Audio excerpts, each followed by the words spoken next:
Visa contre migrants. L'accord qui a été signé entre l'Algérie et la Belgique, cet accord suscite énormément de controverses. Il s'agit d'un accord qui permet de la réadmission accélérée des migrants algériens en situation irrégulière et que la Belgique veut expulser en manu militari en urgence. Au bout de 15 jours, le laissez-passer consulaire pourrait être attribué aux autorités belges. La Belgique pourra même désormais organiser des rapatriements groupés sur un même vol et aura un recours à des escortes algériennes pour les retours forcés. En contrepartie de cette opération ou de cette coopération sécuritaire, l'Algérie les dirigeants algériens ont obtenu des avancées stratégiques. L'exemption de visa au profit des détenteurs pour dispenser des visas, les détenteurs de passeports diplomatiques et de services algériens qui souhaitent se rendre en Belgique. Il s'agit d'un accord immoral. L'Algérie, les dirigeants algériens sont partis jusqu'à assurer une coopération policière. Les haragas algériens sont les enfants de l'Algérie. L'Algérie a l'obligation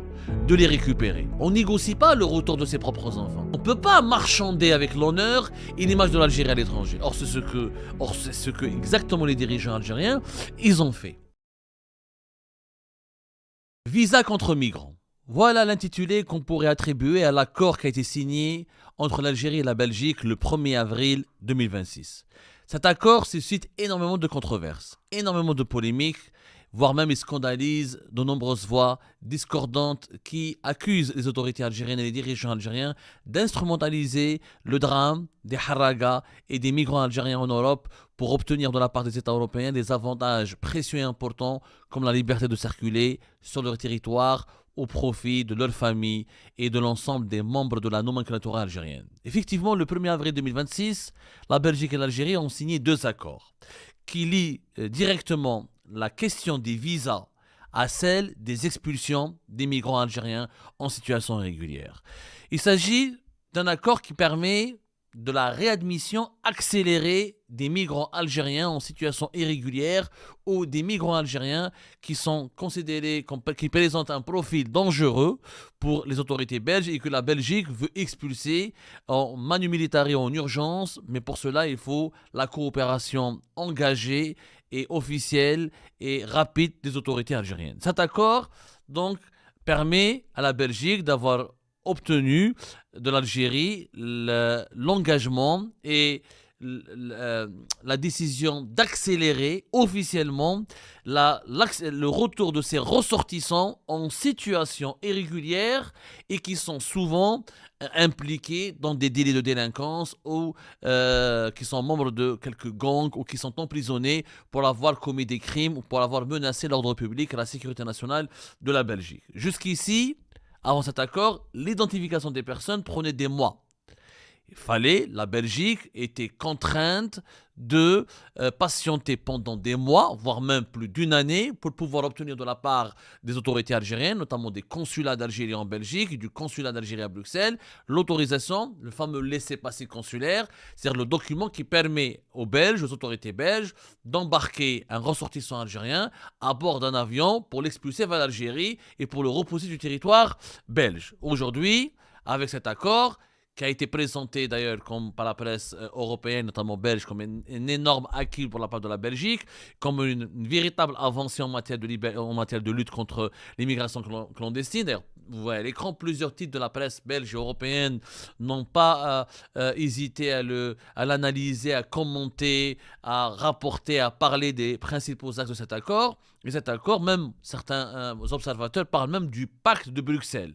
Le pacte de Bruxelles, et qu'on parle d'un accord historique qui a été scellé entre l'Algérie et la Belgique. Parce que, après des années de négociations, qui étaient très ardues, la Belgique et l'Algérie ont fini par signer, donc le 1er avril 2026, un partenariat. C'est plus qu'un accord, c'est un partenariat bilatéral sans précédent. Au cœur de cette entente, des attentes de la part de la Belgique ont été enfin satisfaites puisque l'Algérie a accepté une accélération drastique de l'expulsion de tous les ressortissants en situation irrégulière en échange. En contrepartie, c'est pour ça que nous avons commencé notre émission par l'intitulé suivant, Visa contre migrants, en échange de la de l'accélération de l'expulsion des ressortissants algériens que la Belgique veut, dont la Belgique veut se débarrasser, parce qu'ils sont des délinquants ou c'est des haragas dangereux qui ont menacé l'ordre public en Belgique, il y aura une facilitation de la part des autorités belges pour les visas au profit des officiels algériens. Et un renforcement des liens énergétiques ou des liens économiques entre les deux pays. Alors, que dit cet accord ? Aujourd'hui, grâce à cet accord qui a été signé le 1er avril dernier, encore une fois, les autorités belges et les autorités algériennes vont disposer d'un délai unique et inédit de 15 jours. En 15 jours, les autorités belges peuvent demander aux autorités algériennes de procéder à l'identification de leurs ressortissants. Et au bout de 15 jours, le laissez-passer consulaire pourrait être attribué aux autorités belges. Ce qui pourrait leur permettre, encore une fois, d'expulser et d'éloigner du territoire belge très facilement ces ressortissants algériens. Jusqu'à présent, l'expulsion de ressortissants algériens en situation irrégulière se heurtait souvent à une grande difficulté qui était d'obtenir les laissez-passer consulaires. Exactement comme ce qui s'est passé en France, où les autorités algériennes refusent, depuis le début de la crise diplomatique et politique entre Alger et Paris, de délivrer les laissez-passer consulaires réclamés par les préfectures françaises. Le processus pouvait durer des mois, voire même plus de 2 ans pour certains cas. Désormais, le nouvel accord prévoit un délai d'identification qui est réduit seulement à 15 jours. 15 jours. Plus marquant encore, la Belgique pourra même désormais organiser des rapatriements groupés sur un même vol et aura un recours à des escortes algériennes pour les retours forcés. Une mesure qui est destinée à lever tous les blocages opérationnels lors des embarquements. Cela signifie quoi ? C'est historique, ça signifie que les policiers algériens, des membres des services de sécurité algériens pourraient se déplacer en Belgique pour assister les policiers belges pour rapatrier les groupes de migrants algériens clandestins qui sont réputés comme étant dangereux ou qui sont impliqués dans des crimes ou dans des délits très graves. Et la Belgique donc pourra les éloigner de son territoire avec l'assistance des services de sécurité algériens. Je répète, avec l'assistance des services de sécurité algériens. C'est inédit, c'est une première et ça démontre qu'entre la Belgique et l'Algérie, il y a eu énormément de concessions de part et d'autre. Et ils ont trouvé un accord qualifié entre les deux par les deux États de gagnant-gagnant. Désormais, le nouvel accord prévoit aussi, comme on l'a dit, donc un délai d'identification de 15 jours. Au bout de 15 jours, on pourrait mettre en place ces procédures. Les embarquements, on peut expulser, pas un ou deux ou trois, on peut regrouper un ensemble de migrants algériens. On va les expulser tous d'un coup avec, encore une fois, la présence d'escortes algériennes pour les retours forcés. Alors, en contrepartie de cette opération ou de cette coopération sécuritaire, les dirigeants algériens ont obtenu des avancées stratégiques. Pourquoi je parle des dirigeants algériens et pas de l'Algérie ? Parce qu'on parle d'exemption de visa.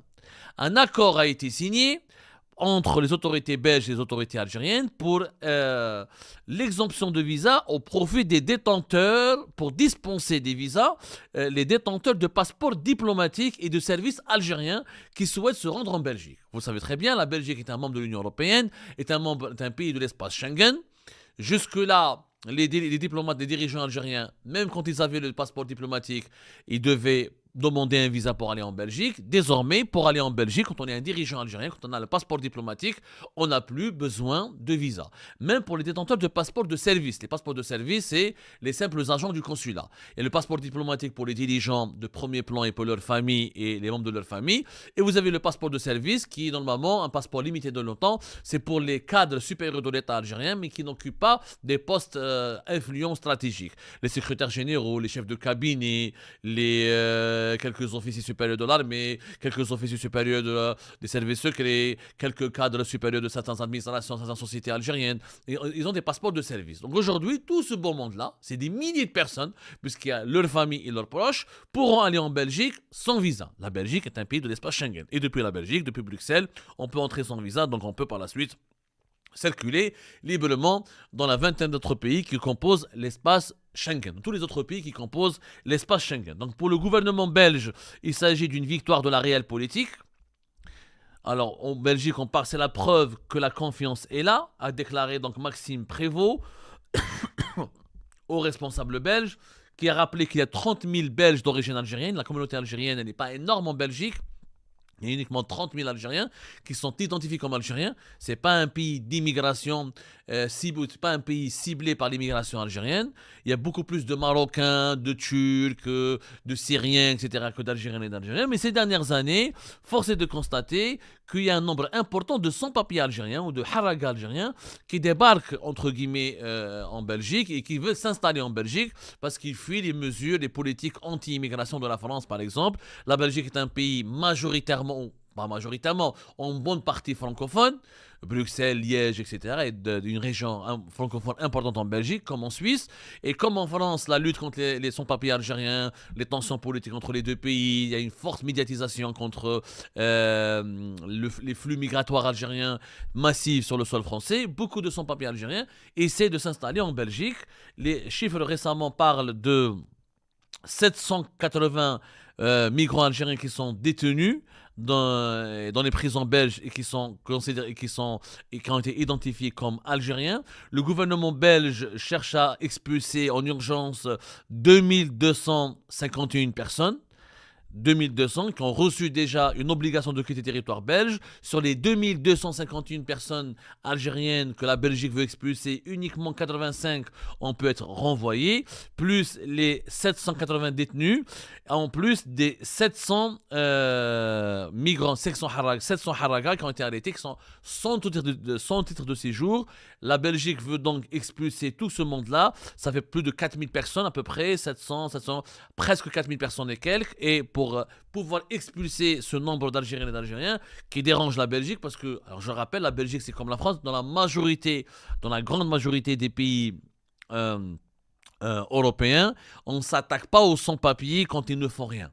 En réalité, quand un haraga ne fait rien, quand il ne commet pas de délit, quand il ne commet pas de crime, quand il est respectueux des lois, quand il travaille, même s'il travaille au noir, quand il ne fait pas de conneries, quand il n'est pas coupable de violence contre les femmes, d'harcèlement sexuel, de viol, etc., il n'est pas inquiété. Il faut avoir vraiment commis des bêtises, il faut avoir commis des grosses conneries, entre guillemets, et commettre des crimes assez graves pour menacer l'ordre public, menacer la sécurité publique du pays-là. À ce moment-là, les services de sécurité des pays européens procèdent à des arrestations, des présentations devant les juges, des incarcérations, au déplacement dans des situations administratives pour demander les expulsions de ces migrants vers leur pays d'origine. Alors, le texte qui a été négocié, on va le voir tout à l'heure avec les images, Ahmed Attaf qui est parti donc en Belgique, à Bruxelles, pour rencontrer des hauts responsables belges afin de régler cet accord, afin de déterminer, de régler et de s'entendre sur les dernières modalités de cet accord avec la Belgique. Il a été très heureux d'annoncer lui-même et a été très joyeux d'annoncer lui-même la conclusion de cet accord historique, encore une fois, et qui permet à la Belgique de bénéficier de la meilleure coopération pratiquement en termes de lutte contre les flux migratoires provenant de l'Algérie. C'est un accord qui a été salué par les autorités belges, salué par les autorités algériennes. Ahmed Attaf, il avait été reçu par le Premier ministre belge, d'ailleurs, qui est monsieur Bart de Wever, dans le cadre de cette visite officielle d'Ahmed Attaf dans le pays. Ahmed Attaf, dans un communiqué qui a été publié par les autorités algériennes et par le communiqué du ministère algérien des Affaires étrangères, il est noté que cette rencontre entre Ahmed Attaf et le Premier ministre belge a permis de mettre en lumière les résultats remarquables obtenus dans le renforcement du partenariat économique entre l'Algérie et la Belgique ces derniers temps, ainsi que d'explorer les perspectives permettant de hisser la coopération bilatérale à des niveaux supérieurs à la hauteur des importantes potentialités des deux pays et en adéquation avec les liens de solidarité, de confiance et de respect mutuel ayant toujours caractérisé leurs relations. En réalité, entre la Belgique et l'Algérie, il n'y a pas eu des accords historiques, il n'y a pas eu une coopération extrêmement importante. La Belgique, ce n'est pas un pays important pour l'Algérie sur le plan économique comme sur le plan politique. L'Algérie a une proximité nettement plus importante avec l'Espagne, avec l'Italie, avec la France, avec les grands pays européens. La Belgique, c'est un petit pays européen par rapport aux grosses puissances européennes, mais ce rapprochement, ces déclarations d'amour, etc., et cette relance du partenariat bilatéral, en réalité, a été rendu possible uniquement grâce à ce deal de visa contre migrants. visa contre le migrant. Le ministre belge des Affaires étrangères, Maxime Prévost, c'est lui qui a annoncé que la signature de cet accord en présence d'Ahmed Attaf. Il y avait une cérémonie que nous vous avons montrée. Les images ont été d'ailleurs diffusées par plusieurs médias belges et médias algériens. Dans un message publié sur les réseaux X, anciennement Twitter, le diplomate belge a souligné que cette rencontre s'inscrivait dans la continuité de sa visite à Alger de cela 9 mois. Et donc ça fait 9 mois que les deux pays étaient en train de négocier. Le chef de la diplomatie belge parle d'un objectif qui est de rattraper le temps perdu. Les deux accords qui ont été signés, c'est d'abord avec le secrétaire d'État belge de l'Asile et de la Migration, Annelen van Bossuet, un accord de réadmission des personnes en séjour irrégulier et l'accord d'exemption de visa. D'autres domaines de coopération vont être explorés entre les deux pays et notamment l'Algérie cherche à vendre davantage de gaz à la Belgique. Mais le point central de la coopération des accords entre les deux pays, c'est les deux fameux accords d'exemption de visa et de réadmission des ressortissants algériens en situation irrégulière. Alors, cet assouplissement des visas au profit des dirigeants algériens, parce que les dirigeants algériens n'ont pas négocié un assouplissement de visa pour tous les citoyennes algériennes et pour tous les citoyens algériens. Ça concernera uniquement les détenteurs de passeports diplomatiques et les détenteurs de passeports de service. Donc ça concernera que leur famille et que les membres de leur famille. Pour moi, et je pense que vous allez être nombreux et nombreuses à être d'accord avec moi. Et d'ailleurs, le débat va se poursuivre sur les différentes plateformes d'Algérie par tout à l'heure, sur les différentes plateformes sur les réseaux sociaux. Il s'agit d'un accord immoral. L'Algérie, les dirigeants algériens sont partis jusqu'à assurer une coopération policière, parce que l'accord prévoit que des agents policiers algériens puissent escorter les personnes expulsées sur le territoire belge pour fluidifier logistiquement les retours des migrants algériens. C'est-à-dire que les autorités algériennes ont compris qu'il y a une pression migratoire importante sur les pays européens, que depuis 2020-2021, l'arrivée massive des migrants algériens et des haragas algériens sur le sol européen, notamment l'Espagne, commence même à déstabiliser et alimenter une certaine délinquance et des problèmes d'intégration que rencontrent d'autres pays européens, beaucoup moins connus, qui sont beaucoup plus petits, qui sont de petite taille, comme la Belgique par exemple, alors que traditionnellement les haragas algériens s'implantaient essentiellement en France. Comme la Belgique, elle est confrontée à des défis sécuritaires, à des défis de gestion des flux migratoires, à des problèmes d'intégration, comme je l'ai dit. Donc les dirigeants algériens ont fait pression sur les autorités belges pour leur offrir un deal qui consiste à obtenir de la part des autorités belges des visas pour eux et pour leur famille. Et en contrepartie, on récupère tous les haragas algériens. C'est immoral. D'abord, les haragas algériens sont les enfants de l'Algérie. L'Algérie a le devoir, l'Algérie a l'obligation de les récupérer. On ne négocie pas le retour de ses propres enfants. Les autorités algériennes ont négocié pendant 9 mois les conditions de retour de nos propres ressortissants, de nos propres compatriotes. Ce qui est quand même inédit.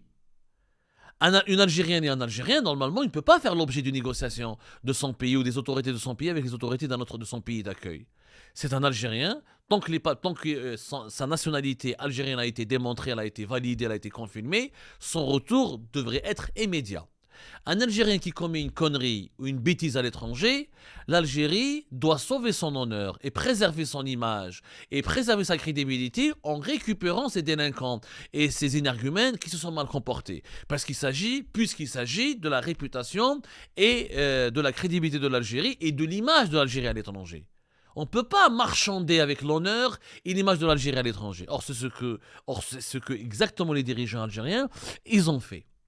Ils ont exploité une faille politique et une faille diplomatique, une faiblesse de la part des pays européens qui rencontrent énormément de problèmes d'intégration et qui ne peuvent pas assimiler, intégrer tous les haragas et tous les migrants algériens qu'ils reçoivent pour leur mettre la pression et pour leur obtenir de leur part et pour leur arracher un compromis qui consisterait à renforcer ou à offrir des visas dorés.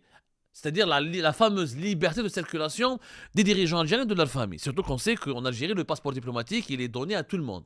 Le passeport diplomatique en Algérie, à tout le monde, à tous ceux qui composent le régime algérien. Il est distribué comme des petits croissants, comme des pains au chocolat. Comme on l'a expliqué lors de notre live sur TikTok et sur YouTube, le chef de la police en Algérie a un passeport diplomatique, le chef de la gendarmerie, les généraux, les conseillers à la présidence, même l'imam de la grande mosquée d'Alger a un passeport diplomatique. Même l'imam de la grande mosquée d'Alger. Donc tous ces gens-là, leurs enfants et leurs épouses et eux-mêmes pourront voyager et partir en Belgique, au cœur de l'espace Schengen, sans aucune difficulté. Il faut savoir que au niveau de l'Union européenne, il y a une pression croissante exercée par les pays, les pays pourvoyeurs de Haraga, les pays pourvoyeurs d'immigrants comme l'Algérie, pour utiliser la question migratoire comme un chantage pour obtenir des compromis politiques. Il y a le code des visas de l'Union européenne, dans l'article 27 bis, il permet normalement de durcir les conditions d'obtention des visas à travers des délais plus longs, des frais plus élevés, moins de visas de circulation pour les pays qui ne coopèrent pas assez au retour de leurs ressortissants expulsés. La Belgique avait l'occasion, aurait pu utiliser cet article 27 bis comme la France l'a utilisé, c'est-à-dire je ne vous donne pas de visa, je ne délivre plus de visa aux Algériennes et aux Algériens, et je ne délivre plus de visa aux dirigeants algériens tant que l'Algérie, donc les autorités algériennes ne reprennent pas ou n'acceptent pas de reprendre, de récupérer les migrants algériens qui sèment le trouble sur mon territoire. Mais c'est pas ce que la Belgique elle a choisi, puisqu'elle a vu que cette situation lui a été totalement défavorable, que dans ce bras de fer, l'Algérie était gagnante. Ok, tu me donnes pas de visa, moi je récupère pas mes haragas. Les haragas pendant ce temps-là, ils s'intègrent pas. Certains d'entre eux, ils sont que quelques milliers. Sur les 30 000 Algériens qui vivent en Belgique, il y a à peine, on a vu les chiffres, à peine 2000 et quelques qui causent problème. Donc, c'est même pas 10%. Donc, l'immense majorité des Algériens de la Belgique se comportent correctement, ils vivent correctement, ils respectent respectueusement, ils sont bien intégrés, ils sont respectueux des lois et de l'ordre public. Mais quand vous avez une minorité agissante, ça suffit pour gâcher ou pour porter préjudice à la majorité silencieuse. Donc, cette minorité agissante qui sont les... Il faut le dire, on vit en Europe, il y a effectivement une délinquance qui est alimentée par les haragas algériens, les vols à la sauvette, les agressions à l'arme blanche, les braquages, les cambriolages. Quand on arrive en Europe, on n'a pas de quoi travailler, on n'a pas de quoi se nourrir. L'Europe, c'est pas le paradis, c'est pas le paradis enchanteur tel qu'il a été raconté et décrit sur les réseaux sociaux. Beaucoup de haragas algériens, ils viennent ici en Europe, ils trouvent pas de travail, la drogue, la toxicomanie, l'alcool, les fléaux sociaux. Donc il y a une désintégration sociale qui pousse un nombre de plus en plus important de haragas algériens à verser dans la criminalité. Il faut savoir qu'il y a eu des milliers de haragas algériens qui sont arrivés en Europe depuis 2021. Les chiffres parlent de plus de 50 000. Certaines sources parlent de plus de 60 000 Algériennes et Algériens qui sont arrivés en Europe de 2021 à 2025. Donc c'est une pression migratoire qui aggrave et qui peut déstabiliser les ordres sociaux et les ordres sécuritaires des pays européens, notamment des petits pays comme la Belgique. Donc la Belgique, au lieu d'utiliser l'article 25 bis, elle a compris que le bras de fer ne fonctionne pas. La Belgique n'a pas les moyens politiques de la France, n'a pas la capacité de lutter contre l'insécurité comme la France, elle n'a pas les mêmes moyens, elle n'a pas les outils de pression, elle n'a pas les mêmes leviers de pression sur les dirigeants algériens, donc elle a préféré négocier. Elle a préféré négocier pour augmenter le taux d'exécution de ces décisions d'expulsion.